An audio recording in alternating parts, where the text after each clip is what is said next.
રાજ્યપાલ આચાર્ય દેવવ્રતની ઉપસ્થિતિમાં સાબરકાંઠાના વડાલી ખાતે આવેલ સંત માતૃશ્રી કુંવરબા વિદ્યા સંકુલ અને સંત શ્રી રામજી બાપા શારદા વિદ્યા મંદિર ખાતે શ્રી કચ્છ કડવા પાટીદાર સનાતન સતપંથ યુવા સંઘ તેમજ ગુજરાત પ્રાકૃતિક કૃષિ વિકાસ બોર્ડ સાબરકાંઠાના સંયુક્ત ઉપક્રમે પ્રાકૃતિક કૃષિ ખેડૂત સંમેલન યોજાયું।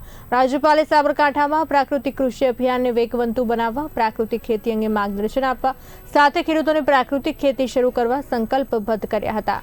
તેમણે જણાવ્યું કે આજના સમયમાં વધુ ઉત્પાદનની લહાઈમાં ઝેરી યુરિયા, ડીએપી તથા જંતુનાશકોનો બેફામ ઉપયોગ કરાઈ રહ્યો છે, જેને કારણે જીવલેણ બીમારી વધી રહી છે। ત્યારે ધરતીપુત્રોએ ખરા અર્થમાં જીવનદાતા બનવા કમર કસવી જોઈએ। સમગ્ર સમાજને પોતાના પરિવારના કલ્યાણ માટે પ્રાકૃતિક ખેતી અપનાવવી જોઈએ।